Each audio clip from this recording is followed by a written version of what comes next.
মাইয়া আমার পছন্দ হয়েছে বুঝছেন, আমার চাওয়া পাওয়ার কিছু নাই। চিল্লে গিয়া আগে আসলাম আমি পরবাসী, এখন হইতেছি আমি কবরবাসী।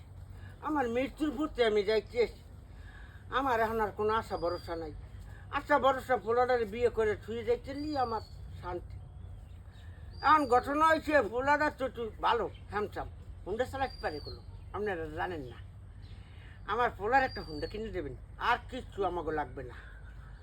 আর খালি ফ্রিজ কিনে দেবেন একটা, আর কিছু লাগবে না। আমার গত পরেরটা লোভ নেই। আর খাটাল মারি সুখে এত দিবিনি। আর এখন পোলা আবার তো বিয়ে করবো, আর আছে কোনো টাকা পয়সা নেই বলছেন। আপনারা লাখ 2 টাকা দিলে পরে টুপু করবে। আর এতবার টেনশন করেন যা দেবে এত থাকতে অনেক মাইগেরি, এত আর মুই কবরই পার না কথা বলছেন। আমি চাই যারা শুয়ে থাকবো, কথাটা বোঝেন। আর কিছু লাগবে না, একটা বিড়ি গরু দিন, যে পোলাটায় দুধ খেয়েছে ও